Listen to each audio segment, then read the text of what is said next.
On certain days, history seems to pause. Not with noise, but with quiet departures that ripple across culture and memory. Today marks the passing of 4 American lives that shaped music, film, and sport in profoundly different ways.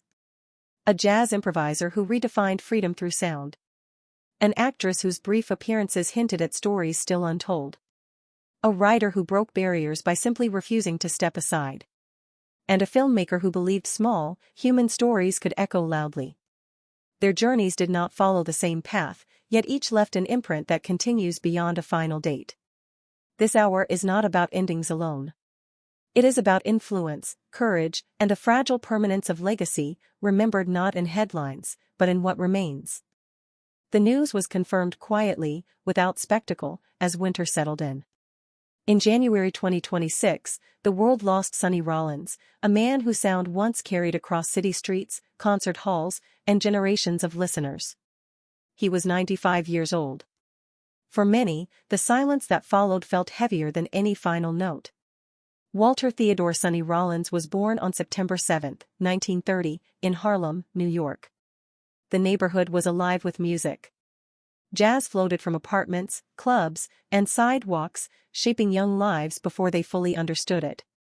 Rollins was drawn to sound early, first through the piano, then the alto saxophone, and finally the tenor saxophone that would become his voice. By his teenage years, Rollins was already playing with musicians far older than himself. Harlem was his classroom.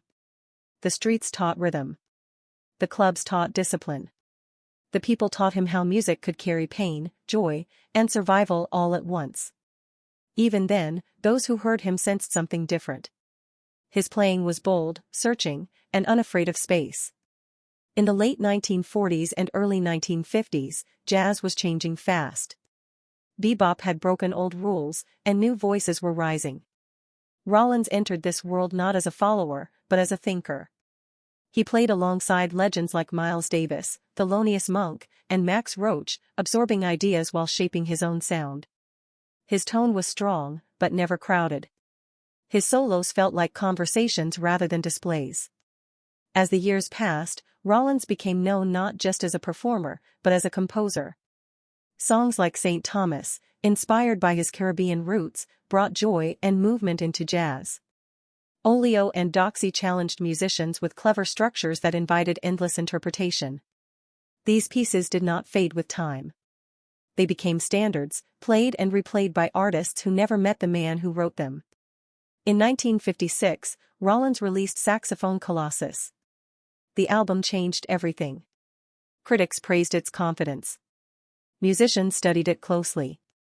Listeners felt its energy without needing to understand the theory behind it. It was not loud or rushed. It was clear, focused, and alive. Many would later call it one of the greatest jazz records ever made. Yet fame never seemed to settle comfortably on Rollins. Even as his reputation grew, he questioned himself. He believed music demanded honesty, and he was unwilling to perform unless he felt ready. In the late 1950s, at the height of his success, Rollins made a choice that surprised everyone. He stepped away. For nearly 2 years, he stopped performing in public. Instead, he practiced alone on the Williamsburg Bridge in New York City, playing into the open air above the river. There were no crowds. No applause. Just sound and self-reflection. Later, he would say he needed to grow, not as a star, but as a musician. That time wasn't about hiding, Rollins once said in an interview. It was about listening to myself. When he returned in the early 1960s, his playing had changed. It was deeper. More patient. More willing to take risks. Albums like The Bridge reflected this shift. He was no longer chasing approval. He was following curiosity. Across the following decades, Rollins continued to record and perform, constantly reshaping his approach. He embraced long solos, unexpected pauses, and playful themes. Some called him unpredictable. Others called him fearless. Many simply called him the greatest living improviser. Despite his influence, Rollins remained grounded. He avoided the image of a distant legend. He spoke openly about discipline, health, and personal struggle. When younger musicians asked for advice, he did not offer shortcuts. He spoke about work, about patience, about respecting the music. A fellow jazz musician once wrote online, "Sonny didn't just teach us how to play. He taught us how to think." In the early 2000s, health challenges began to slow him down. Still, he continued performing, standing on stage with the same intensity he had shown decades earlier.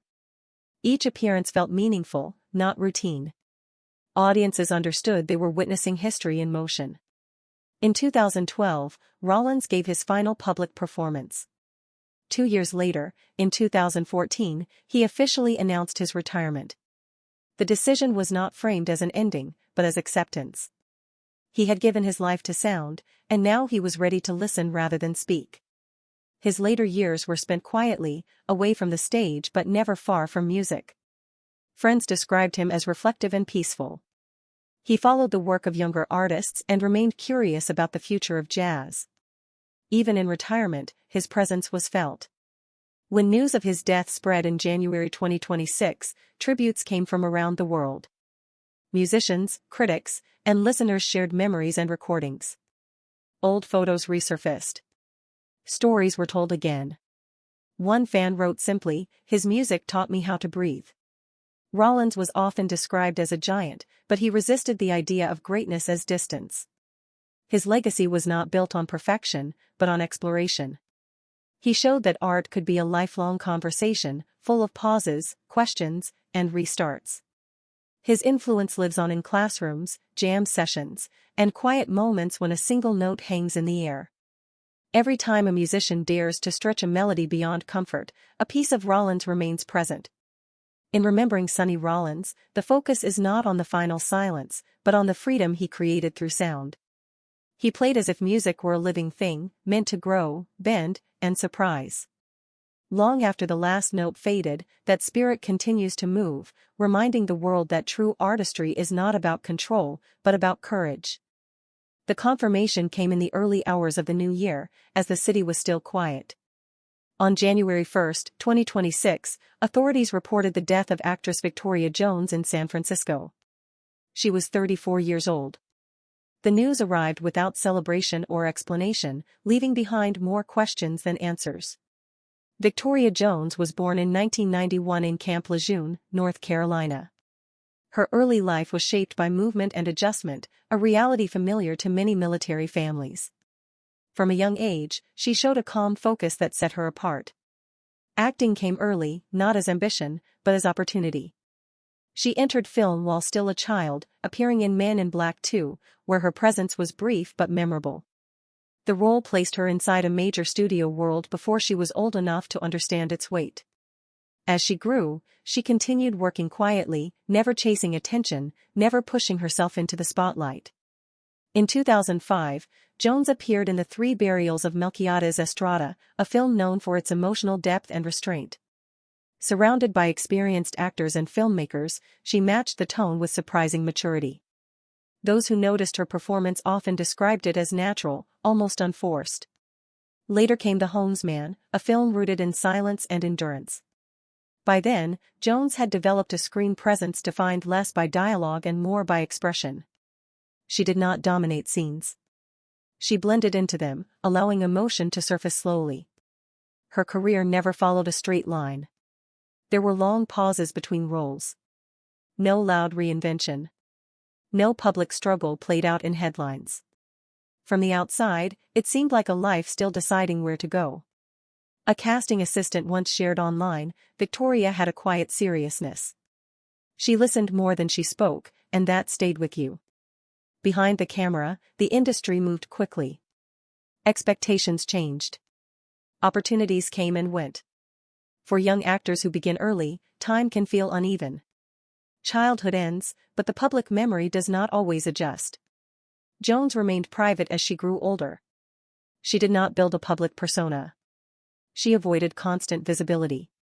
Friends described her as thoughtful, reserved, and observant. She was more comfortable in conversation than promotion. On January 1, 2026, she was found unresponsive at a hotel in San Francisco. Authorities later stated that an investigation was ongoing into a suspected overdose. No further details were confirmed. The reporting remained cautious, and so did the response from those who knew her. Rather than speculation, what followed was silence. A pause that reflected the uncertainty of sudden loss. In that quiet space, attention turned away from how she died, and back to how she lived. One social media post from a former co-star read, "She was kind in a way that didn't ask for recognition. I hope people remember that." Victoria Jones belonged to a generation raised inside the industry, where boundaries between work and identity often blur. The pressure to succeed can exist even when success is undefined. For some, the weight is invisible until it becomes too heavy to carry. Her story reflects the fragile balance between opportunity and protection, between exposure and growth. It is a reminder that talent alone does not shield a person from struggle. Despite a limited filmography, her work continues to surface in quiet moments. A scene replayed. A look remembered. A name rediscovered in the credits. These fragments carry her forward. In film, not every legacy is measured by awards or volume. Some are measured by impression. By what lingers after the screen fades to black. Victoria Jones left behind a body of work small in size, but honest in tone. She represented a path still forming, a voice still finding its shape. Her absence is felt not because of what was lost, but because of what might have been. As the industry moves on, her story remains. A reminder of vulnerability beneath performance. Of youth meeting expectation too early. Of lives lived beyond the frame. In remembering Victoria Jones, the focus rests on gentleness, potential, and humanity. She is not defined by her final day, but by the quiet dedication she brought to her craft. And in that memory, she remains present, a brief light, still visible, even as the screen grows dark. The confirmation came quietly, without ceremony, as the new year began. On January 1, 2026, Diane Crump passed away, closing a chapter in American sports that had been written with courage rather than permission. She was 77 years old. For many, her name still carried the weight of a fight that once seemed impossible to win. Diane Crump was born in 1948, at a time when professional horse racing was firmly closed to women. The rules were clear, and so were the attitudes. Tracks were not built for inclusion. They were built on tradition, and tradition rarely moved on its own. Crump did not wait for approval. She trained. She studied horses. She learned the physical demands of the sport in full, knowing that skill alone might not be enough. When she applied for a jockey's license, resistance followed immediately. In 1969, Crump rode at Hialeah Park in Florida. The moment was historic, but it was not celebrated. She was met with hostility so intense that police escorts were required to protect her. Objects were thrown. Voices were raised. The message was clear: she was not welcome. That image became lasting. A lone rider, surrounded not by cheers, but by anger. Yet she stayed on the horse. She finished the race. And in doing so, she crossed a line that had never been crossed before. One journalist later wrote, "She didn't ask the sport to change. She forced it to see her." The following year, in 1970, Diane Crump became the first woman to ride in the Kentucky Derby. The moment carried enormous pressure. Every move was watched. Every mistake would be magnified. She was not just racing competitors. She was racing expectations. The Derby ride did not end in victory, but it did something more lasting. It proved that exclusion had no sporting excuse. From that point on, the question was no longer whether women could ride, but why they had been kept out for so long. Crump's early career was marked by isolation. Many fellow riders refused to speak to her. Some openly questioned her right to be there. The physical danger of racing was matched by emotional strain. Still, she returned to the track again and again. She went on to ride hundreds of races, earning wins through persistence rather than support. Over time, resistance softened, not because opinions changed overnight, but because her presence became undeniable. She belonged because she endured. A fellow jockey once said in an interview, "Diane took the hits so others wouldn't have to." As years passed, Crump expanded her role within the racing world. She became a trainer, then a business owner, staying connected to the sport even as her riding days slowed. She built a life inside the industry she once had to fight just to enter. Her story was never about breaking records. It was about breaking barriers. She did not claim perfection. She claimed space. By the time younger women entered racing, the gates were no longer locked. The danger had not vanished, but the disbelief had. That shift did not happen by accident. It happened because someone stood still when the crowd demanded retreat. In her later years, Crump spoke rarely about bitterness. When asked about the past, she focused on progress. "I just wanted to ride," she once said. Everything else came with it. Her death on January 1, 2026, marked more than the loss of a former athlete. It marked the passing of a pioneer whose courage changed the shape of a profession. Tributes came from riders, trainers, and fans who understood that their opportunities had roots. One social media post read, "Because of her, the starting gate opened wider." Diane Crump's legacy lives in every woman who rides today without escort, without protest, without explanation. It lives in the normalcy she helped create, where skill matters more than gender, and presence no longer needs defense. She leaves behind no single trophy to define her. Instead, she leaves a path. One cleared by endurance, courage, and refusal to step aside. In remembering Diane Crump, the focus rests not on conflict, but on change. She rode forward when the sport pushed back. And because she did, others followed, not as exceptions, but as equals. The confirmation arrived without noise, late in the winter news cycle. On January 3, 2025, filmmaker Jeff Baena passed away, leaving behind unfinished conversations and stories that still lingered. He was 47 years old.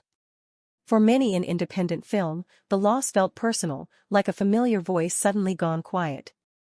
Jeff Baena was born in 1977, and his creative path never followed a straight line. He entered filmmaking with curiosity rather than certainty, drawn less to spectacle and more to emotional honesty. His work focused on people at their most awkward, grieving, or unsure, finding meaning in moments that often felt absurd. Before directing, Baena worked behind the scenes as a writer and collaborator. Those early years shaped his belief that filmmaking was not a solo act. It was a shared effort built on trust. That idea stayed with him throughout his career. His directorial debut, Life After Beth, introduced audiences to his unique tone. The film mixed grief with humor, refusing to separate pain from laughter. It did not explain emotions. It allowed them to exist side by side. Viewers either leaned in or felt unsettled, and Baena was comfortable with both reactions. In Joshi, he explored friendship and loss with restraint. The story unfolded quietly, focusing on conversations rather than events. The humor was gentle.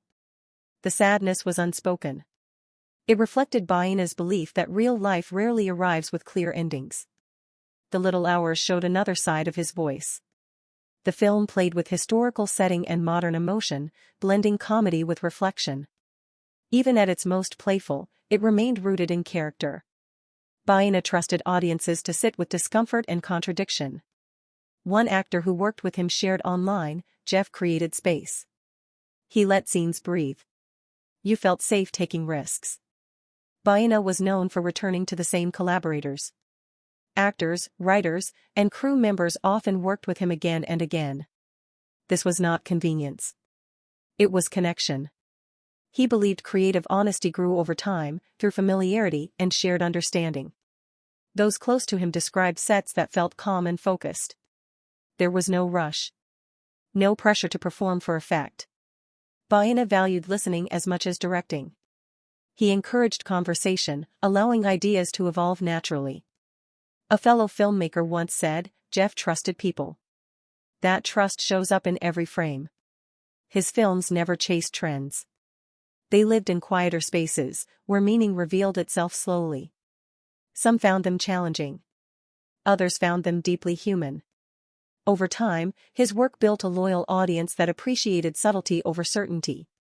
When news of his death became public in January 2025, tributes came from across the independent film community. Messages spoke less about success and more about kindness. Less about fame and more about presence. One post read, "He made room for people to be strange, sad, and honest."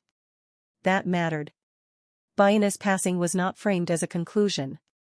His films continued to speak. They remained open-ended, much like the man who made them. Each viewing offered something new, a line missed before, a moment now understood differently.